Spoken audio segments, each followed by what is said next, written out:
They've divided us along too many lines. Damn! Damn!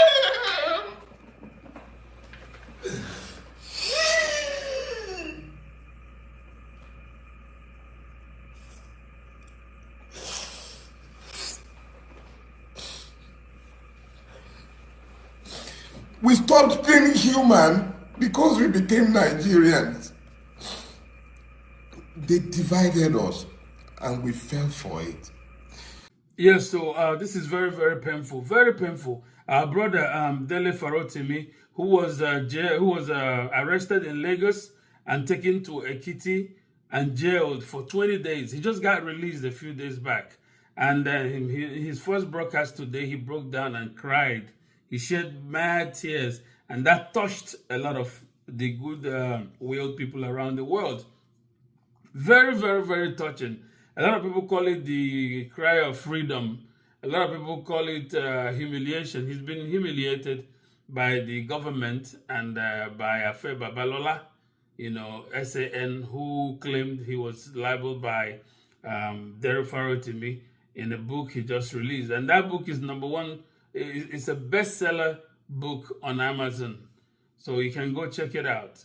It's called The Nigeria and its Criminal Justice System. Very, very, very interesting book. So check it out. And we just want to encourage all freedom fighters around the world, do not give up. A lot of the times the oppressors tend to humiliate you. They tend to chain you up and think they can control you. No, please do not give up. Don't get depressed. Don't let them take away your pride. That's what they try to go for anyway. But as a freedom fighter, you know what comes, with that job. It's not easy. When you dedicate your time, your life to advocacy, to freedom fighting, social injustice correction, and all that, everything comes at you. They throw everything at you. A lot of people don't like a certain type of social order, so they want to make sure they stop you so you don't disrupt their plans. So whatever you do, wherever you are as a freedom fighter, please keep on doing your work. Keep it up. Do not let up. Do not give up.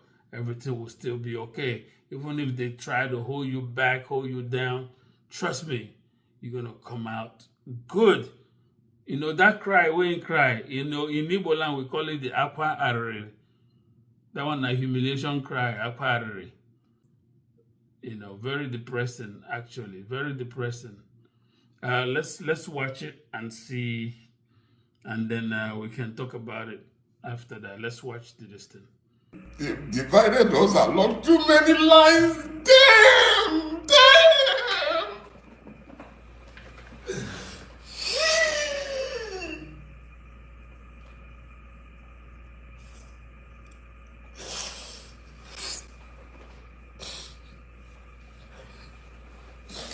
We stopped being human because we became Nigerians. They divided us and we fell for it. Because you wouldn't see me as a Yoruba man, you spoke for me. Because you wouldn't see me as a Christian, you spoke for me. Because you spoke. Because you spoke. Because you spoke.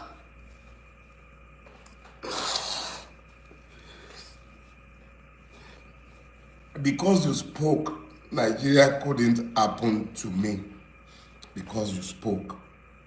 The only reason Nigeria couldn't happen to me is because you spoke. You spoke. That is why Nigeria couldn't happen to me. I spoke to you about it. That we are all victims.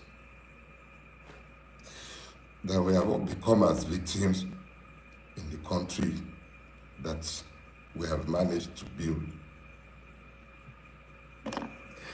I told you, how we were all running away.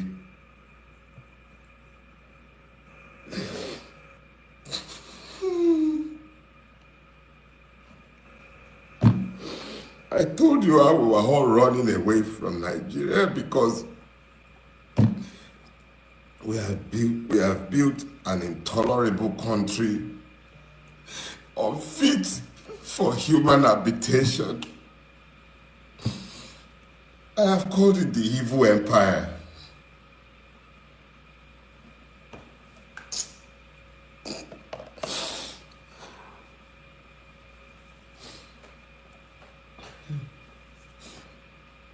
I have called it the evil empire.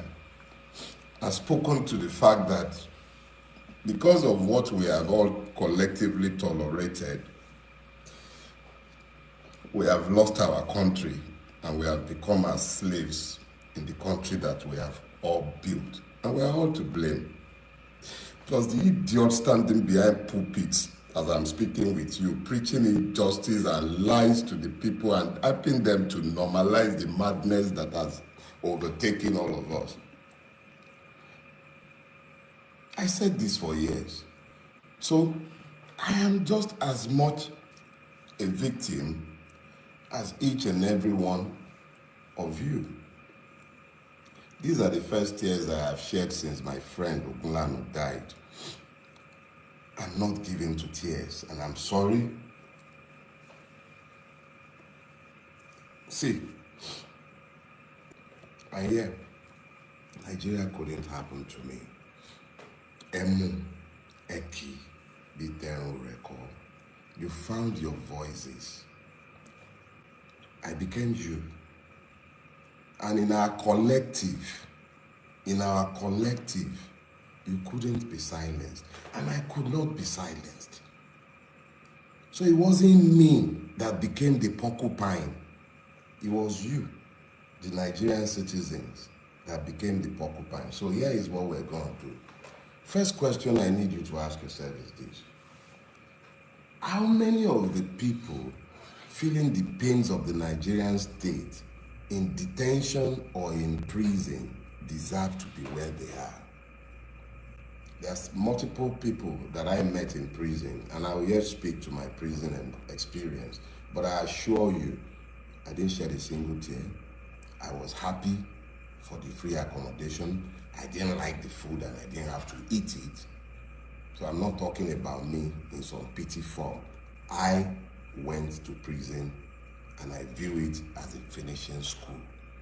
It showed me exactly how ugly our country is. But let me, because we have so many high profile cases or because the internet has brought this home to all of us, let's talk about Naomi, the former queen. Let's talk about Hamzat Oriyomi and the proprietors of that school in Ibadan. Exactly what is it that they have done that has earned them the need to be in prison? We should ask that question, but not because of them, but because of the many other persons without names that you and I have no knowledge of who are languishing in prison. Have you thought about that? If they would do that with those ones, what are they doing with those that nobody knows? They did it to me. You made it you. And because you made it you, they couldn't do it to me. Because our collective, acting together as one, turned the tide. The tide turned because we acted as one. Some Bulabas spoke for me. Obedience spoke for me. My brother in the Revolution Now movement, all of them spoke for me. Traditional rulers, you all spoke, and because you all spoke, I couldn't be treated the way each and every one of the other persons who do not deserve to be in prison were treated. The system resisted. I spent 21 days in captivity. 21 days. For those of you who are inclined to the spiritual, you understand the significance of 21 days.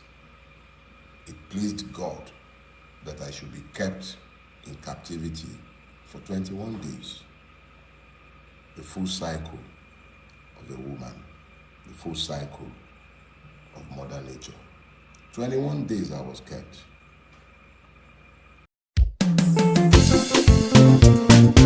We4We Media Pinnacle Entertainment. Derema.